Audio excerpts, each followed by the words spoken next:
Ben, pois hoxe temos o alcalde de Cerceda, Juan Manuel Rodríguez, que veu os nosos estudios para facer a charla co alcalde de Cerceda. Esa charla que retomamos despois de xa bastante tempo, aínda que temos que recoñecer que con el falamos in situ, en obras, en lugares, pero aquí nos estudios voltamos a estar co alcalde o que saludamos. Alcalde, que tal? Bo día. Bo día. Bueno, pois, dende fai xa tempo que non temos esa charla co alcalde de Cerceda, no que vamos a aproveitar para facerlle varias preguntas, se non lle importa, diferentes e variadas da actualidade municipal. Pasou xa a época do Nadal, xa dende aquela que non facemos o programa, unha época do Nadal que para vostede sempre dixo que era especial.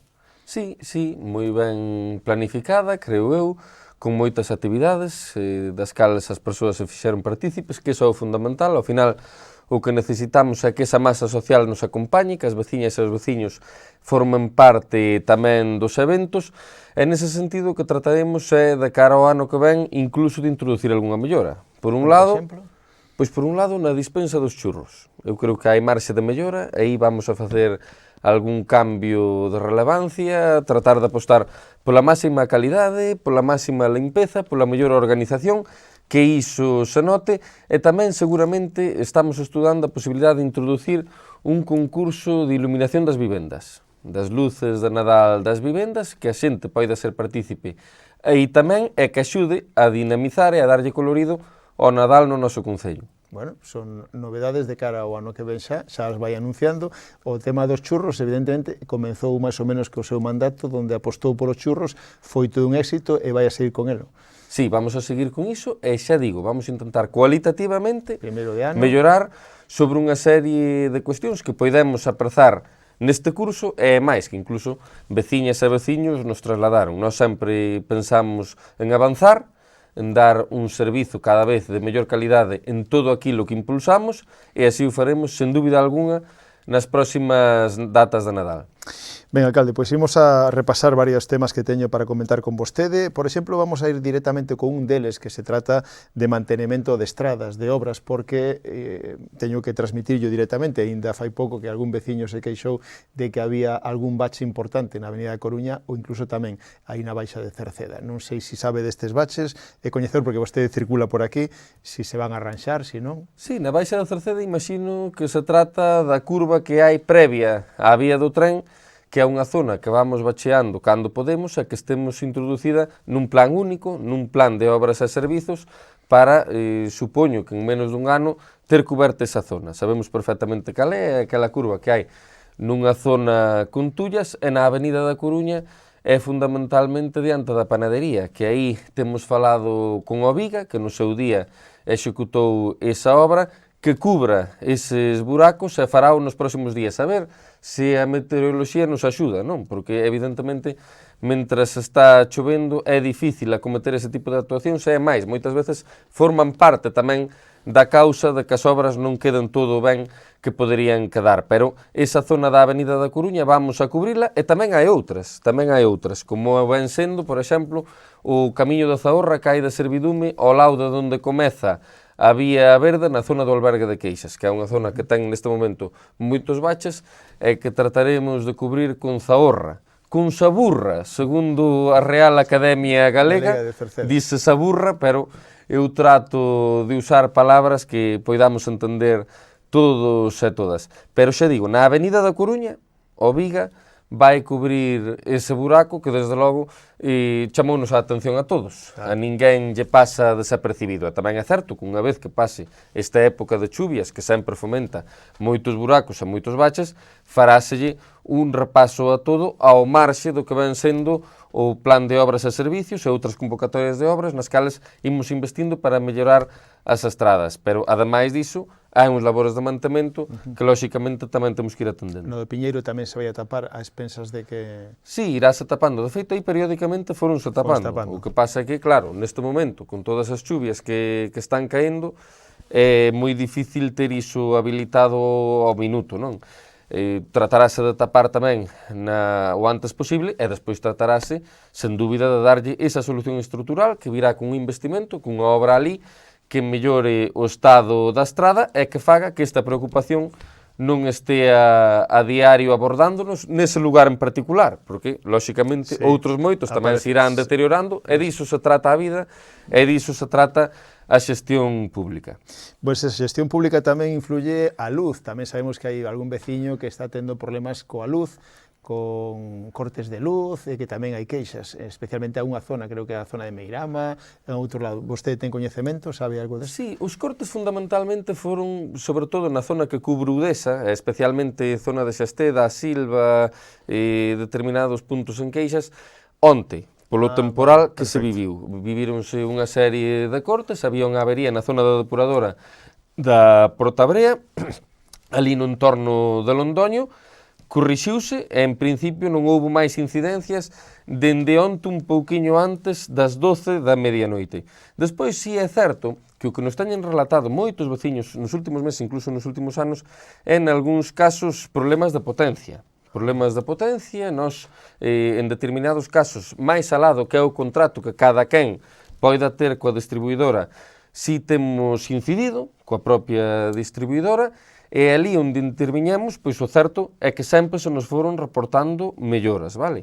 E hai outras zonas que sabemos dende fai uns meses que van vivir tamén transformacións. Hai unha zona que está sufrindo moito este tipo de problemas, de falta de potencia, especialmente entre as 8 e as 9 da noite, incluso se reportan casos de menos de 200 voltios en determinados momentos, que iso é algo que está por debaixo do necesario para ter un desenvolvemento normal coa luz eléctrica nas vivendas, especialmente en Pedamúa. En Pedamúa sabemos dende fai meses que se vai colocar un centro de transformación. De feito, estáse facendo un traballo de enxeñería dende Unión Fenosa de Distribución para poder facelo. E hai outras zonas, como van sendo Castelo en Meirama, nas cales están estudando as solucións que se lle poidan aportar, pero de momento non se puxo unha concreta en riba da mesa. Pero eu se podo anticipar, e iso xa fai meses que tiña ganas de comentalo, cando poidera aquí, que un centro de transformación vai ser ubicado na zona de Pedamúa para darlle solución a eses problemas. E despois, en determinados puntos, tamén ten pasado en Virís, vaise nos trasladando, e ali onde nós o sabemos, adoitamos falar coas distribuidoras, trátase da que se trate, e reportannos melloras as veciñas e os veciños ao respecto. Que é certo que é algo que non é de competencia municipal, pero, como sempre me gusta decir, calquera cousa que pasa en Cerceda tamén é en certa medida da nosa incumbencia, e nós para iso estamos, para tratar de colaborar coas veciñas e cos veciños. Moi ben, alcalde, pois continuamos ca charla, onde imos a falar, por exemplo, de O Roxo, porque saiu a prensa que xa se contratou o tema do nova herba artificial no campo do Roxo. E vou aproveitar tamén para falarlle do resto dos dous campos que están en este momento, tanto de Rodís como do San Martiño, que están en obras. Como está todo isto? Pois o certo é que hai un mapa de investimentos que é moi claro e que temos difundido en determinados momentos. Por un lado está ese anexo do Roxo, ese campo de herba artificial, que é absolutamente fundamental para darlle cabida ao grosso das actividades futbolísticas, sobre todo dos nenos e das nenas, e que, polo tanto, é unha obra primordial, que dará contratada en breve e executarase nos próximos meses, co cal podemos establecer que, sen dúbida ninguna, durante a temporada 2026-2027, vai estar habilitado. E trataremos, ademais, que estea do mellor modo posible, mellorando a base, mellorando a recollida de pluviais e facendo que sea un avance significativo nesas instalacións do Roxo no que ten que ver co campo de herba artificial, que ademais, por que non decilo, ten neste momento unha gran necesidade de mellora e de sustitución do seu céspede artificial.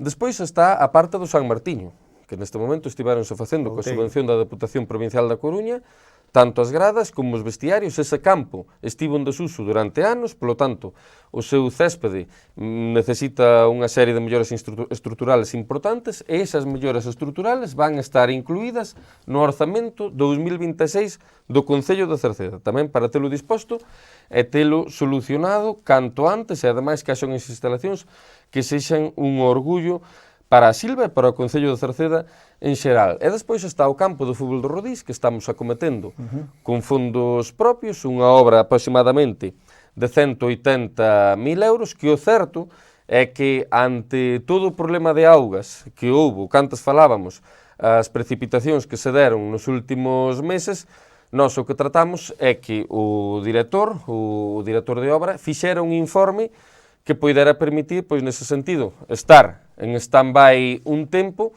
e poder retomala agora en breve, sobre todo cando a meteoroloxía nos vai acompañando, seguramente aínda un pouco antes. Por qué? Porque agora mesmo insistir no cumprimento de plazos, tratar de priorizar o tempo sobre a calidade, faría que a obra posiblemente non fose coas garantías todas. Entón, o que temos que tratar é que a obra sexa de garantías, que se execute da mellor maneira posible, retomarase en breve e priorizando esa calidade que ten que estar por enriba de todo. Como antes decía, a meteoroloxía non nos acompañou nestes últimos tempos e, polo tanto, está claro que iso afecta especialmente nos campos de erva natural, estáse dando unha situación moi particular, non cabe dúbida, despois hai 4 equipos tamén que temos que ir atendendo. Pero eu, nese sentido, que me gustaría tamén poñer en valor, e teño que dicilo dende aquí, é o traballo do noso concelleiro de Deportes, Óscar Golán, ao cal aproveito dende aquí para saudar e quero recoñecer sobre todo a súa entrega, non? O gran interés que ten polo fútbol, é unha persoa moi entregada á causa, tamén fixo xestións para se en determinados momentos algunha instalación non está ben habilitada, se poidan usar campos de outros concellos aos cales tamén lle queremos agradecer a súa disposición, como van sendo o Concello de Ordes ou o Concello de Tordoia, mentras esteamos neste impasse de obras e desa situación, é unha solución que dúbida cabe, pois que nós temos que agradecerlle tamén esa colaboración institucional que eu quero poñer en valor e que desde logo tamén será recíproca, porque ao final nisto todos acabamos batendo con todos, arrieros somos e en el camino nos encontraremos, que decía Paco Liaño no ano 94. Pois iso é algo que sen dúbida temos moi en conta e por iso tamén quero aproveitar para agradecelo, non? Nesa aposta que facemos polo fútbol, creo que é unha aposta estrutural de grandísima relevancia, porque ao final o que vamos a tratar é de ter 6 campos de fútbol na mellor situación posible, que eso poidan aproveitar os maiores, pero tamén moi especialmente que poidan aproveitalo os nenos e as nenas. E facer fincapé nun feito, que é apostar polo fútbol de aquí, polo fútbol local, polo fútbol da xente de Cerceda que quere practicar ese deporte, e aí tamén insistir. O traballo de Óscar Golán está sendo fantástico, con un nivel de dedicación e de preocupación que está por enriba do que cabería esperar convencionalmente. É unha persoa cunha entrega máxima polo deporte en xeral e moi particularmente polo fútbol, do cal ademais é un bo aficionado. E conste que me veu ben a colación esta improvisación da frase de Paco Liaño, porque tamén é unha frase moi futbolística que se acabou cumplindo, non? Porque o Deportivo perdera a Liga contra o Valencia naquele ano 94 e despois gañou a Copa do Rei, se non me equivoco, no 95, contra o Valencia, precisamente. Entón, que sirva tamén como recordo a esa época, porque entendo que a maioría dos que nos escoitan son deportivistas. Sí. Hai algún do Celta de Vigo, teño que dicilo, e incluso no seu día o Celta de Vigo nos fixera a entrega dunha camiseta co nome de todos os concellos, e houve un veciño que eu, pois, sabedor de que, agradecendo moito o detalle, non e iba a colocar na terraza, e sabedor de que a min, pois, tampouco é que me reconfortara en exceso, se ben é un equipo galego ao que respeto, regaleilla. E despois entereime que ti tamén simpatizabas algo, Villa, que simpatizabas algo co Celta, pero o certo é que o agasallo xa tiña feito. Entón, sinto moito, estou nos recoñecendo aquí, era un agasallo institucional, eu sin puxa. Públicamente alcalde son do Deportivo. Moi ben, porque ademais, así me gusta. Ademais teño aí raíces, xoguei aí. Eu tamén, a ver se subimos a primeira este ano. É importante. Probablemente iso teria que sair a unha puxa pública, a camiseta, pero bueno, en todo caso foi para un traballador municipal que simpatiza co Celta de Vigo e, bueno, eu encantado de darlle, e ele tamén moi contento de recibila. Moi ben, pois continuamos, alcalde, e ímonos a centrar en outro tema como é a central hidráulica reversible, a que xa está en marcha, e na que vai a ter unha ventaxa, así xa se publicou no Xalo, e vostede ademais loitou por elo, para que se solucionen os problemas que teñen de suministro e de abastecemento de agua. Como está este tema? Bueno, teño que dicilo, nós estamos facendo un traballo de liderado moi importante para establecer as mellores condicións para o Xalo, tanto a nivel urbanístico, co deslinde, que se leva unha comisión de deslinde previsiblemente ao pleno deste xoves, que agardamos aprobar. Veuse facendo un traballo nese sentido tamén de organizar a disposición doutros concellos da mellor maneira posible, ese deslinde que vai permitir pois, seguir dando pasos en camiño da regularización urbanística, pero para iso é moi importante tamén ter o servizo da auga.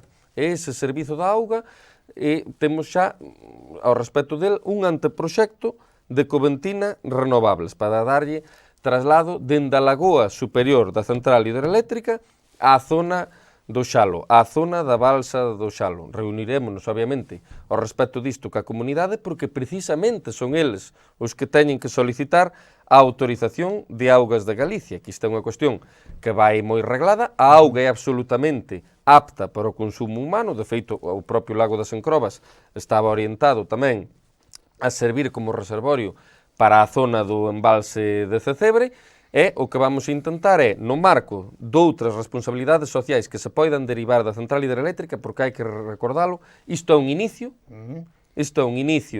do que está por vir. Agardo que colaboren connosco en moitas máis cousas, a parte desta medida que estamos falando, de 50.000 euros que xa aportaron ao Concello, de plans de formación, dun mínimo de emprego que se poida derivar das propias obras e do propio mantemento e execución dese proxecto, no caso de sair adiante, pero tamén na zona do Lago das Encrobas, obviamente, terán que seguir insistindo nesa responsabilidade social que faga que, lóxicamente, teñan espazo para facer o seu negocio, pero tamén para desenvolver cuestións de interés público que poidan redundar en interese dos veciños e das veciñas todas. Por lo tanto, se autoriza, se segue o seu camiño, que iso é algo que fará sempre que vai cumplindo coa legislación que hai vixente en materia urbanística e en materia medioambiental, que son de competencia autonómica, seguiremos insistindo nese camiño. Aí tamén decir que a nosa idea é, durante o ano 2026, poder xa impulsar eventos tanto de remo como de piragüismo, ou polo menos dunha das dúas modalidades, no lago das Encrobas, para seguir fortalecendo, igual que no seu día se fixo cos inicios da navegación e concursos de navegación, ese papel que o lago, sen dúbida, de cara ao horizonte do noso Concello, incluso da área, ten que fomentar. E tamén cabe esperar que no futuro pois vaiamos facendo regularizacións urbanísticas que lle dean cabida, que lle dean espazo a todo este esquema industrial que se está producindo. Porque, claro, unha vez que teñamos evidenciado cales van ser as zonas nas cales se van ubicar as industrias, que se vai derivar de toda esta transición ecolóxica, daremoslle ese encaixe urbanístico, que ademais é un lavado de cara que sen dúbida tamén é necesario no noso Concello, e os nosos pasos xa se están orientando hacia iso, hacia poder darlle un encaixe urbanístico a todo este escenario industrial, e ese escenario industrial ten que quedar clarificado, e non cabe dúbida que no contexto dos próximos 2 anos si se vai ver moito máis evidenciado, e iso vai nos permitir traballar cunha folla de ruta clara. Neste momento, volvendo ao que ti me preguntabas, temos o anteproxecto dese abastecemento de auga que aportou Coventina, xa con todo o necesario para poder solicitar esa concesión de augas. Básicamente, alcalde, é unha balsa que haberá no Xalo onde suministrará para todo o redor. É a balsa superior, que forma parte da central hidroeléctrica reversible. Hai que recordarlle aos veciños que ese sistema, no caso de seguir adiante, o funcionamento que ten é que no momento en que a luz está cara, a auga cae hacia o lago, aí genérase electricidade, e no momento en que está barata, bombéana hacia arriba para, de algún modo, ter unha especie de batería hidráulica, que é como acaban funcionando estes sistemas. Dende esa lagoa da zona de arriba, que está na carretera da Diputación, que une Pontoxo con Meirama, aproximadamente no medio, vaise bombear tamén auga hacia a zona da lagoa das Encrobas. E ali, ao tratarse dunha urbanización privada, esa solicitude de autorización de augas ten que facerse dende a comunidade. Por iso, lóxicamente, instarémoslo a facelo, se eles tamén son interesados, obviamente, e tamén estaremos aí para apoiálos a nivel técnico no que sea necesario ao respecto disto. E isto é un inicio, non é un final. Isto é un inicio de colaboración vertebradora dese modelo que nós sempre defendemos, un modelo que aposta pola industria, polo medio ambiente e pola implantación de sistemas de produción enerxética sempre que cumplan coa legalidade vixente, especialmente en materia urbanística e en materia medioambiental, e paralelamente tamén tratar de obter todas as melloras, todos os beneficios, todo o interese veciños público que sexa posible. Con medidas como estas, co emprego e, lóxicamente, tamén co retorno fiscal que este tipo de proxectos conleva, que é un retorno fiscal que, ao final, permite que o Concello poida dotar aos veciños e as veciñas de moitos mellores servicios e tamén habilitar unhas infraestructuras moi superiores, que esa é a nosa intención e, lóxicamente, para iso necesitamos recursos. De aí que a nosa postura sempre sexa inflexible, clara e, creo eu, cada máis moi previsible. Ben, pois continuamos ca charla co alcalde na radio e na televisión de Cerceda e imos xa tirando hacia as últimas preguntas que temos. Unha delas, alcalde, son os orzamentos de este ano 2026. Non sei se hai novedades, se xa estén preparados, se espera que sean en breve, se se van a seguir esperando por eles.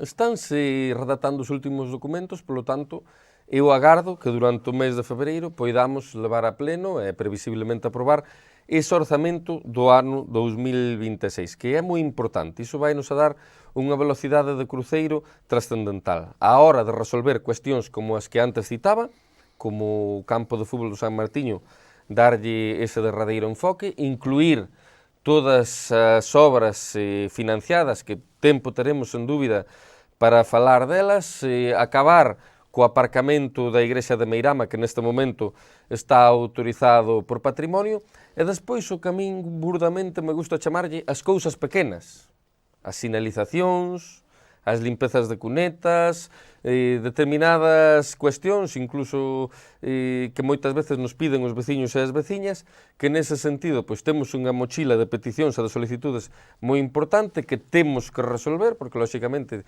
teñen a paciencia de esperar, e que nós sempre desenvolvemos e impulsamos sempre que cumplan con un criterio obxectivo de necesidade. Quero dicir, as señais obviamente ubícanse cando son necesarias e ten que haber un informe técnico que así o xustifique. As limpezas de cunetas pois tamén, sen dúbida, seguen un criterio técnico e aí é onde estamos enfocados, en tratar de impulsar todas esas cuestións que, como digo, temos unha mochila de peticións, de demandas ben xustificadas, moi importante e que eu estou ansioso por resolver. De aí que o plan de obras e servicios dentro do plan único este ano, que vamos a levar a pleno, que temos pleno ordinario pasado mañá, o levemos enfocado ao 100% en gasto corrente. Por qué? Porque iso vai nos a permitir axilidade, ter fondos propios para acometer cuestións sen ter que esperar polas subvencións e vai nos a permitir tamén, en certa medida, ter liquidez para afrontar todas esas cuestións que van chegando a final de mandato, porque os mandatos a nivel de servicios son lineales. O Concello ten a obligación de dar servicios durante 4 anos, pero non cabe dúbida tamén que se obteñen unha serie de compromisos que sempre hai que tratar de resolver e, polo tanto, é natural, máis alá da demoscopia, que se pise un pouco o acelerador ao final dos mandatos. Non sempre é unha cuestión egoísta, nin sempre é unha cuestión de electoralismo. Moitas veces tamén é esa cuestión de darlle o xiro final a un produto. Sen dúbida, darlle ese xiro final exixe liquidez, exixe axilidade. De aí o feito de que o POS vai a gasto corrente e despois vayan 2 proxectos de obras incluídos nos complementarios, que ese POS complementario recolle baixas que houbo de obras de outros anos e pola porcentaxe que incluímos este ano, que normalmente o que instan é facelo en torno ao 25%, sen dúbida son 2 proxectos de obras que se executarán. Se podemos executalas neste mandato, perfecto, aí andarán, moi xustas para poder chegar a este mandato, pero todo o previo, financiado, ao igual que estas obras que irán incluídas no orzamento 2026 con fondos propios, ese remate do campo de fútbol do San Martiño, esas pequenas cousas ás que facía referencia, ese aparcamento da Igrexa de Meirama que está agora autorizado por patrimonio e que temos que rematar. Forman parte das nosas prioridades, imos ya dar ese xiro e despois, por que non, cara ao final do mandato tamén ir enfocando cal é a visión a medio e a longo prazo, que hai moitas ideas nese sentido, pero o tempo haberá, está claro, para comentalas. Temos que vivir o día a día, temos que vivir o presente, temos moitos retos que resolver nese momento e neso estamos enfocados, con máis enerxía que nunca, non o digo por dicir, creo que ao final os anos pois tamén che van dando un asentamento e unha bagaxe. Eu creo que disfruto máis neste momento do cargo de alcalde do que o fixen nunca e trataremos tamén de que iso, obviamente, se note en resultados para a veciñanza, non? Para os veciños e para as veciñas que poidan percibir iso que dende aquí estou reivindicando e que sigamos disfrutando, moitas veces no medio dos problemas, que é o que antes falábamos, non? Sí. O día a día, pois sempre te atañe con moitas cuestións a resolver, pero atopar esa parte de disfrute dentro diso é algo trascendental para darlle sentido á miña presencia aquí e tamén a dos meus compañeiros que colaboran moito conmigo en todo o que facemos. Hoxe destaquei o papel de Óscar porque creo que o merece sobradamente, pero de todos eles. Eu a verdade é que estou moi contento do equipo que teño e ademais sempre aproveito para dicilo, non? Eu creo que cando hai proxecto, cando hai equipo e cando hai líder, as cousas adoitan sair ben. Proxecto e equipo hai. E líder xo terán que decir outros, porque autodefinirme non é algo que me guste. Nin me gusta, nin é de inteligentes. Eu estou aquí para falar dos demais, para falar do interese do Concello, para falar dos proxectos que temos que desenvolver, e desde logo falar de min é o que menos me interesa. Moi ben, alcalde, pois imos rematando xa a charla de hoxe. Sei que vostede ten cita cos veciños en 2 días, que tamén retransmitimos en directo ese pleno ordinario, no que xa máis ou menos xa nos dixo que estarán o tema do plan de obras e servicios da Diputación, que está o deslinde no Salo, e habrá algún tema tamén importante, non, para... Sí, a liquidación como sociedade mercantil definitiva precisamente da Radio e Televisión da Cerceda e despois unha cuestión tamén para pasar prezos públicos das excursións e que sexan proporcionais á Xunta do Goberno, desligalo do Pleno, que é unha cuestión máis de trámite que outra cousa. E despois, decir simplemente unha puntualización sobre o que decía agora, que non me gusta falar de min, sí me gusta reflectir a actitude coa que abordo as cousas. A actitude.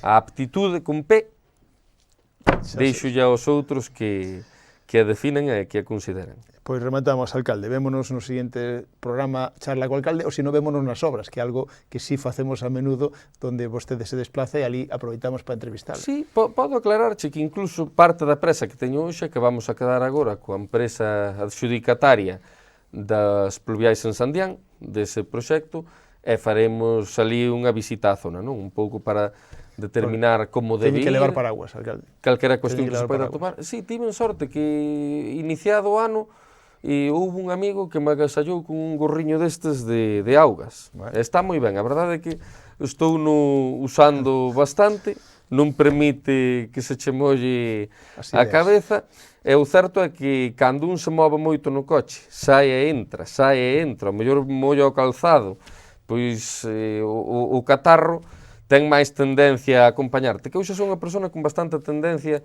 a sufrilos. Hoxe en día levo unha muda de calzado sempre no coche, polo que poida acontecer, porque moitos días que por axenda non conto acabar nun camiño de Saburra, si acabo ali, e ás veces incluso unha muda de roupa, porque nunca sabes que compromisos te poden abordar ou que urxencias te poden abordar en determinados momentos. Fano así, por exemplo, no que eu levo compartido os conselleiros da Xunta de Galicia.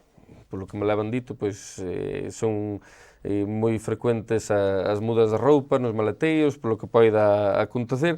Eu trato tamén de copiar esas ideas na medida do posible, que o máis dos días, afortunadamente, pois non tes que cambiarte de roupa, pero hai circunstancias que si te obrigan, non? E cando te obrigan, hai que tratar de facelo o máis áxilmente posible, sobre todo porque ás veces entras na casa, a casa ofrece moitas tentacións para enredar, e mentras estás fora sempre andas máis apurado. Sí, señor. Ben, alcalde, pois gracias por estar con nós. Moi boas tardes. Gracias, boa tarde.